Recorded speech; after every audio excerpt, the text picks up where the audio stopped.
Welcome to the Joanne Avison podcast.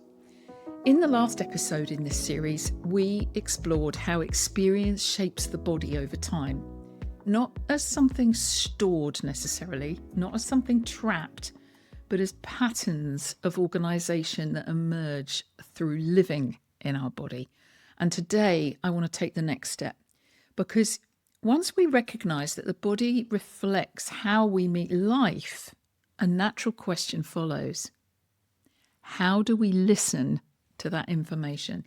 How do we sense what the body is communicating before thought, before analysis, before interpretation? This is where the idea of bioemotional intelligence comes in. Not as a skill to be learned, not as a technique to master, but as a completely natural human capacity that we can rediscover. Bioemotional intelligence isn't about managing emotions. It isn't about regulating yourself into a better person or a better version of who you think you should be. And it isn't about reading the body as a problem to be solved. Bioemotional intelligence is the ability to sense meaning through the body. It's the capacity to notice subtle changes in tone, breath, posture and movement, and to treat those signals as information rather than interruptions. Indeed, it's to note the signals rather than disregard them as noise and even try to dismiss them or overcome them. They're not necessarily to be ignored. So, bioemotional intelligence sits at the meeting point of biology and emotion, of movement and meaning, of sensation and awareness. And importantly, it doesn't require interpretation in words or scientific reasoning.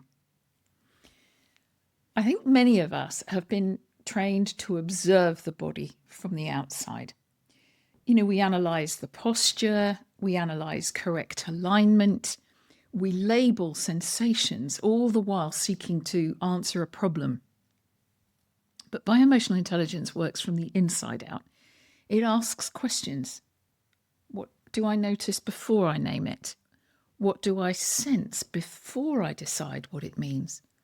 Because the body communicates long before the mind can begin to formulate a story. A slight shift in breath, a change in weight through the feet, a softening or a tightening or a pause. These are not emotional reactions or noisy interruptions. They're intelligent signals. And we can miss them because we're usually trying to do something. Fix or improve or release or regulate.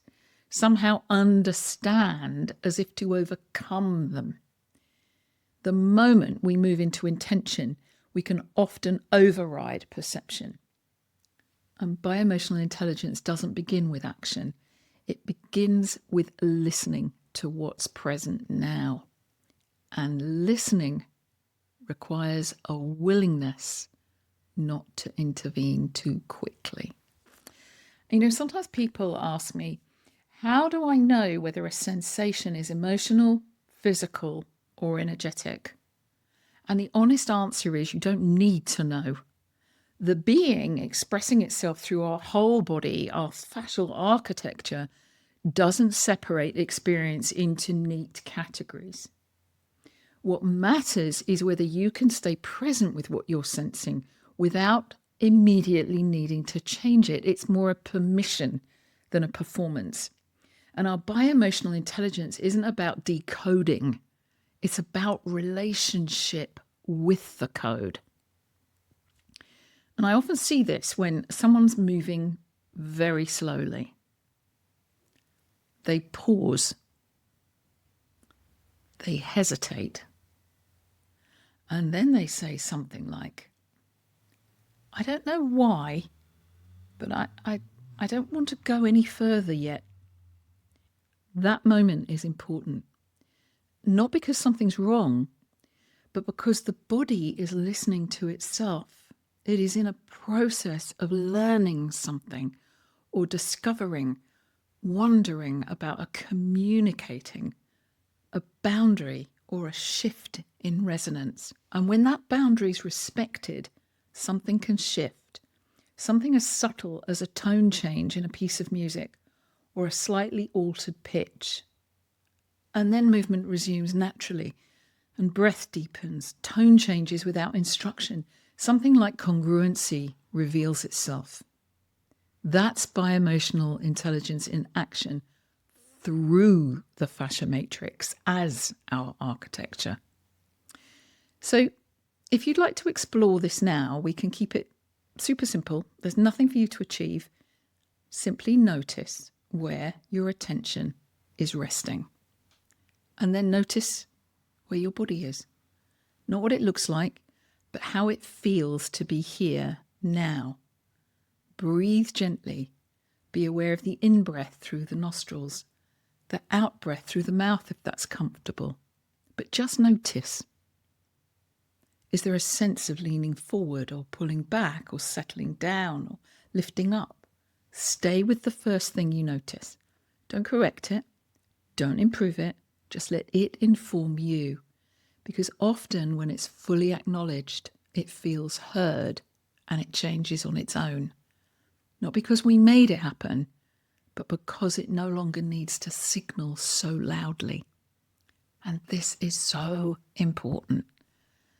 Bioemotional intelligence isn't about interpreting every sensation as meaningful. It's about wonder. It's about discernment, learning, or more accurately, being willing to discover which signals need attention and which ones can simply pass through. Discernment develops through familiarity, not analysis. The more often you listen without judgment, the clearer the signals become. And it's as if you feel safer within yourself to listen to yourself, to hear what you have to say.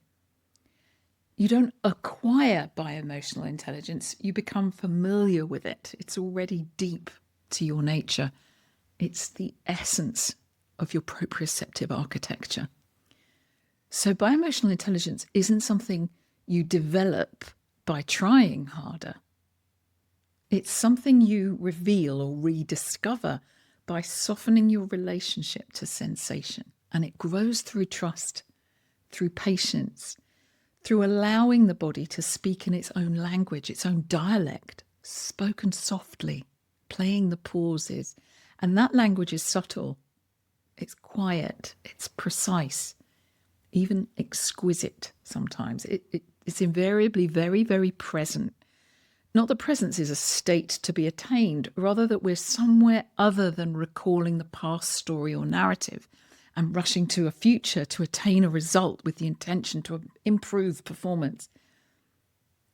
Rather, it's a quiet permission to listen now from a place of here-ness, where the dialect is most eloquent and most easily heard. So in this episode, we've explored how the body communicates from the inside and how we can listen to it and listen for it. And in the next episode, we'll look at what happens when this inner listening meets the nervous system, how regulation emerges naturally, how resilience isn't something we force, but something that arises when the system feels heard. And if this exploration feels meaningful to you, subscribing will help you stay with the series as it unfolds. And I will really look forward to seeing you in the next episode. God bless.